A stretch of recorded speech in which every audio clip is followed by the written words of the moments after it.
Alright, guys. It's Iceman Traveler. Today you're going to be watching me play some Tuff Enough for the Super Nintendo. This is actually pre-recorded. I can't really play this game and talk at the same time. Like, it's insane. It's fast, or I don't know if it's faster than other fighting games that I've played, but it feels faster. And the controls, they're not bad, but they're sluggish enough to be just infuriating at times. It suffers from, you know, if you go back to Street Fighter on the Super Nintendo, like, sometimes certain moves don't, it's like they don't read right. They want you to be super particular about how you do inputs, and that's sort of how Tuff Enough is. It's actually better than Street Fighter 2 as far as, you know, as far as the special moves working correctly, but there are timing issues, and I know all fighting games have that. It's like you can't pull off a super move right after a super move. You know, like, I mean, sometimes you can, but sometimes there's like a bit of lag, or like there's a piece of time where you have to space it out or whatever. You know, some games will let you spam fireballs. This is not really one of those games. And it's hard to explain because, like, you just have to feel for it. And the problem is the game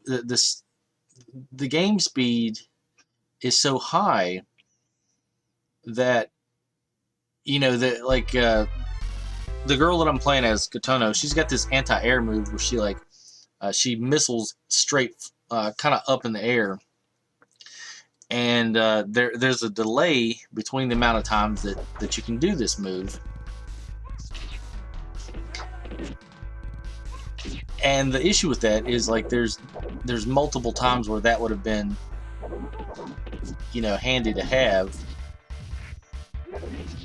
And I don't know, like, all games kind of have this, you know, that break or pause or whatever in special moves, so you don't continuously spam, so you're not given like a you know, a major advantage.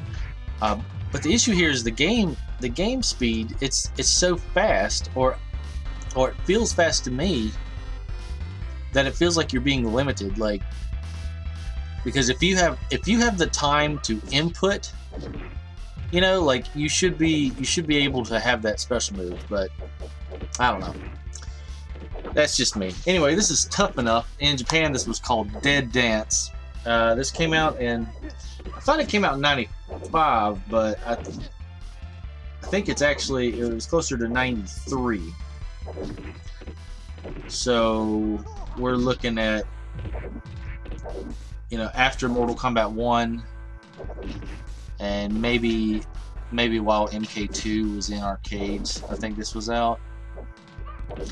It came out to kind of capitalize on the Street Fighter 2 craze. It is considered a Street Fighter 2 clone,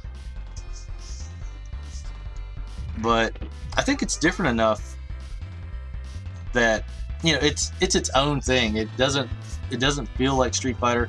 Yeah, there's some special moves that are kind of ripped off. You know, E Honda's 100 hand slap. One of the guys has that. You got your Shoto clones. So I mean, there's you know, you can draw lines between the two and you can compare them, but I don't know. It's its own thing. It's got its own story, and the story is like nothing special, but at the same time, like, it lays everything out for you, and it makes sense to a degree. Where Street Fighter is kind of, kind of muddled and everybody's kind of doing their own thing. The storylines are kind of unified for this game. At least the 4 main characters. That's another thing. Let's see. So when you do the story mode, you have a choice of 4 characters. And I did a playthrough of this a while back. I played the character Sho, who's like the main kind of character, and this time we're doing Kotono. It says her motive is revenge on Jade, who killed her father. And in the Japanese version, it looks like Jade is called Jado, which I kind of wish they would have kept, because names don't really matter, you know. Like Jade, I don't know. Of course, whenever someone says Jade, I think of the Green Ninja from Mortal Kombat 2. But Jado would have been a more imposing kind of name, even though it means the same thing.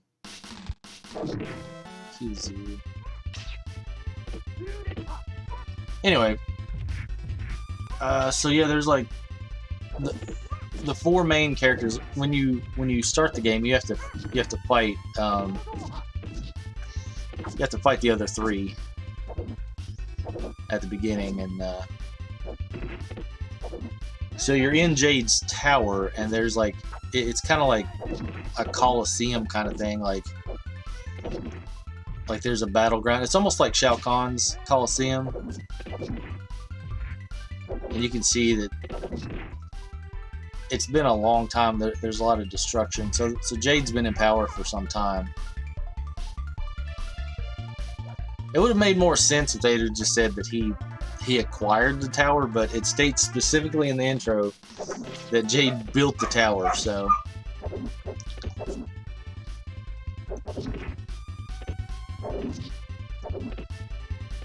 no, they wanted to they were going for like a post-apocalyptic kind of world.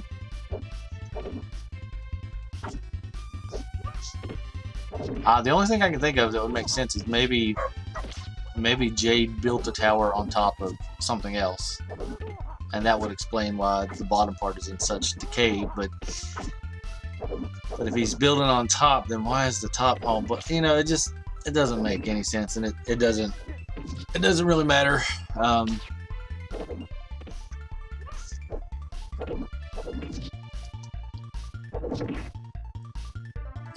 It's hard to talk about the play style while I'm not playing it.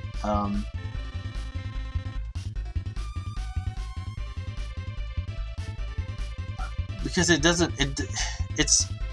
kind of feels like Street Fighter, but it's different enough to be its own thing. So I don't want to compare it to that. All right, here's our first of the boss characters. This is Beans. Okay, we weren't technically in the tower. I just saw that. So we were in the Coliseum outside,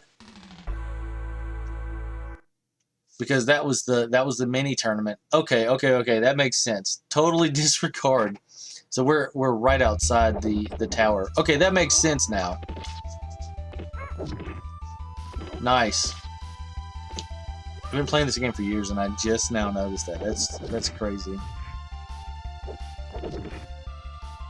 So this is Beans, a 25-year-old punk and street fighting champion from Bronx, New York.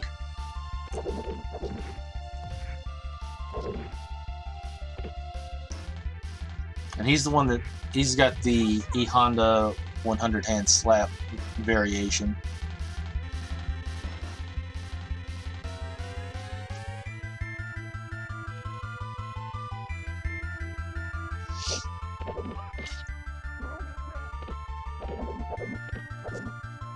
Now, Kotono has this down crouching attack where she throws kicks, and I think this is where we catch Beans in the corner, and I've never seen this work before. Probably never see it work again. But we caught him off guard. Anyway, Kotono has she's got a ducking kick type maneuver, but instead of doing one kick, it does like two, which is good to catch people off guard. You know, if you're doing like 2-player, but it doesn't work all that well against computer players, and it kind of keeps you, it gets you stuck in a loop. All right, this is Dolph, 34-year-old former Libyan military commander, now an assassin and mercenary who fights with a large knife and a rocket launcher.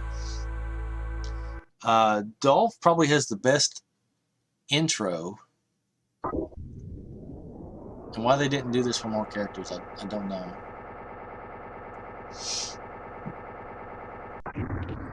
Nice. And once you get to Dolph, I remember playing this back in the day, and I remember having some issues with him. This is kind of when the game picks up a little bit and is like, hey, we're not playing around. You're gonna have to earn this. Okay. Now, Kotono's projectiles, throwing the daggers, it's a charge move, so you have to hold back and then hit forward, and then depending on which punch button you use, you either get like a slow shuriken. I don't think that's technically not a shuriken, but slow dagger, fast dagger, one or the other. And one of the things that's like, it's hard to notice, but the more damage you take during a match, the more your character will show signs of, wear and tear. Like I think they develop scars or something. Like something happens visually to them. But they're always moving so fast, so you don't really get a good view of it. And another thing that I never noticed while playing this game is the special moves. As you beat each character, your special moves get more powerful, or they get more visually impressive. I don't know if it makes a difference in their power or attack, damage. But they do become like more, the effects become more pronounced. And I never noticed that before.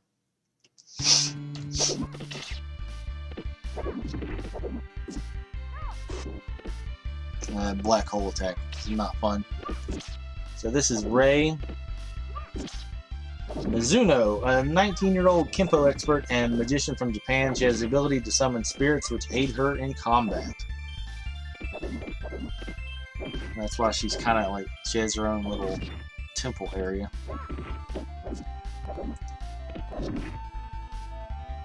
There's that double kick move.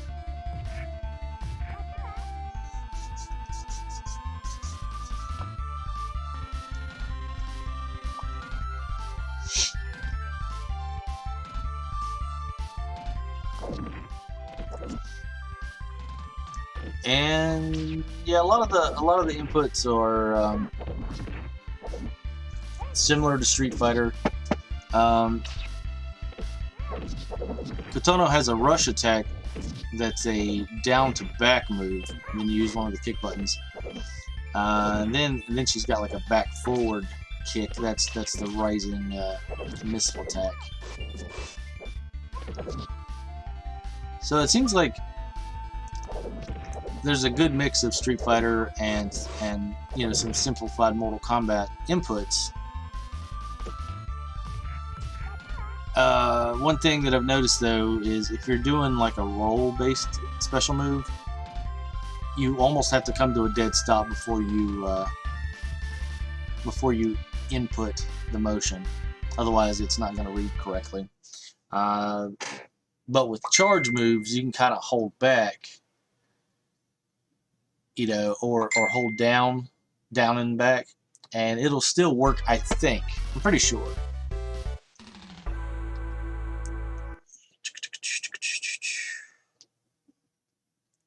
Yeah, I didn't turn my phone off because I wasn't expecting anybody. Okay, this is Gadget, I guess. Is it Gadget? Gadget? A 28-year-old pro wrestler, Gadget once accidentally killed an opponent and was barred from the sport only to discover that he liked killing. It is assumed he and Vorts were once friends, but it says in the Japanese ending for Vorts, it is revealed that the two are in fact brothers. Yeah, so I think all of the endings were taken out for the 4 main characters. So that's great. So we literally have no idea what's going on.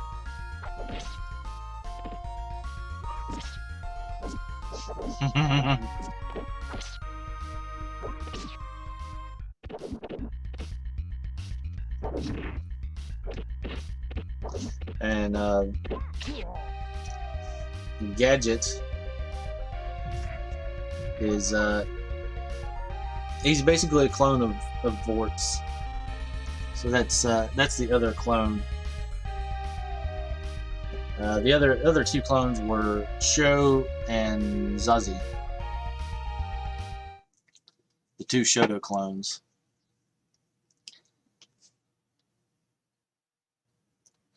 This is Shiro. Oh, they have his name spelled differently on the... Anyway. This is an extremely fast and agile ninja from Japan. His fighting style is Iga or Iga ninjutsu, and he uses a sword and magic attacks. So yeah, this was another dude I remember getting to back in the day. And he was just impossible. And this was one of the main fights where, you know, the timing on that anti-air missile move would have came, you know, if I was able to do it all on the fly and pull it off when I wanted to, this would be the guy to use it against, because he's constantly in the air, he's constantly doing that, you know, the downward sword attack.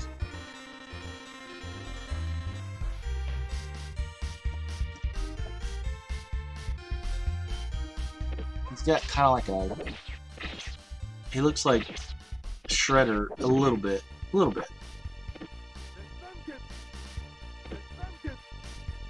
Or maybe Sub-Zero from, you know, the later Deception games.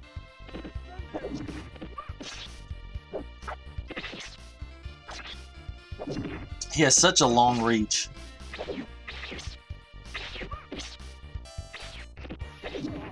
And I was trying to fight him with my blades, since he was, you know, big on trying to use this sword against me.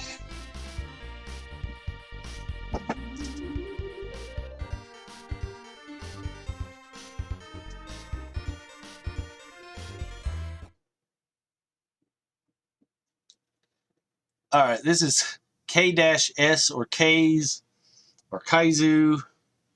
I don't know. I don't really know what we call him. 29-year-old cyborg from Germany. His weapon of choice is his bionic arms, which gives him good range on attacks.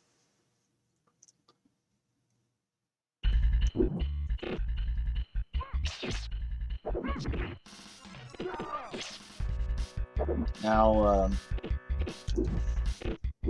let's just call them K's, I guess.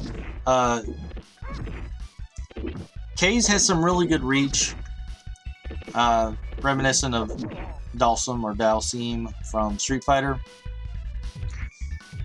His main thing, though, what I remember, is he's got this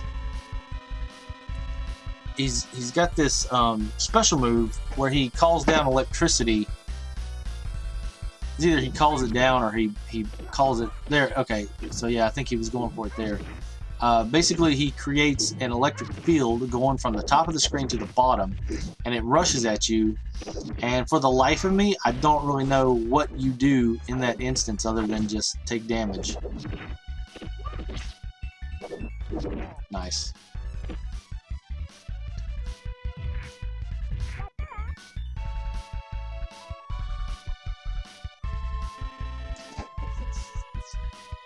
Yeah, I remember getting to him as a kid, and at first thinking he was a pushover, and then getting hit by that electric field. And part of me vaguely remembers him like spamming that repeatedly. That could just be me.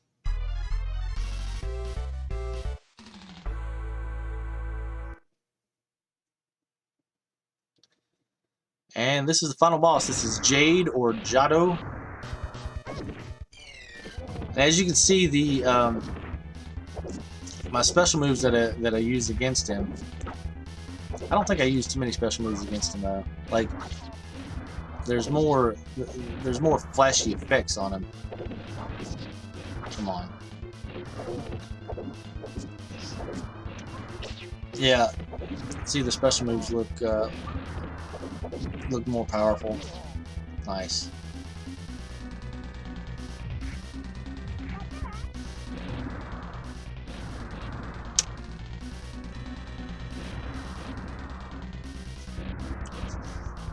And yeah, this was another game that I rented from Two Thumbs Up back in the day. I saw the box art and I said, "Hey, this looks cool." And I think I played it for the entire night. It took me quite a while to beat it.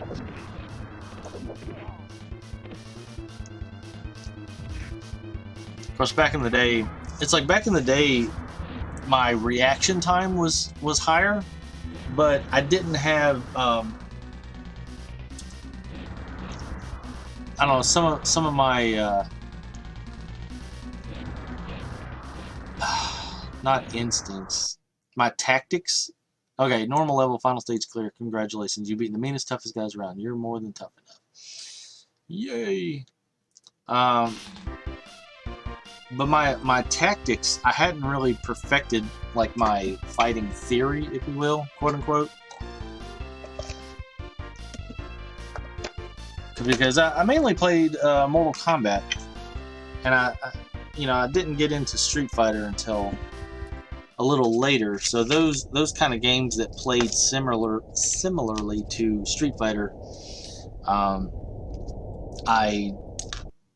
wasn't all that great at until later. I owned Art of Fighting, and I really enjoyed that, and that was probably the closest thing to Street Fighter that I was playing back in the day, unless I rented Street Fighter 2 from Two Thumbs Up. Alright guys, that was another Tough Enough video. That was Kotono. That was the female playable character. I might do, because there's 4 playable characters, so now I've done 2 of them. I might do the other 2, but might be a while. The game is fun, but it's a bit hectic. I had trouble getting it to work correctly. I don't know what was going on. I had to turn on some, like, what do you call it? The God, I can't even think of what it's called. What's that? VSync. I had to turn on VSync. Because and none of the other games I did, I haven't had that turned on, so I don't know. But yeah, we might return to this sometime in the future. Thanks for watching.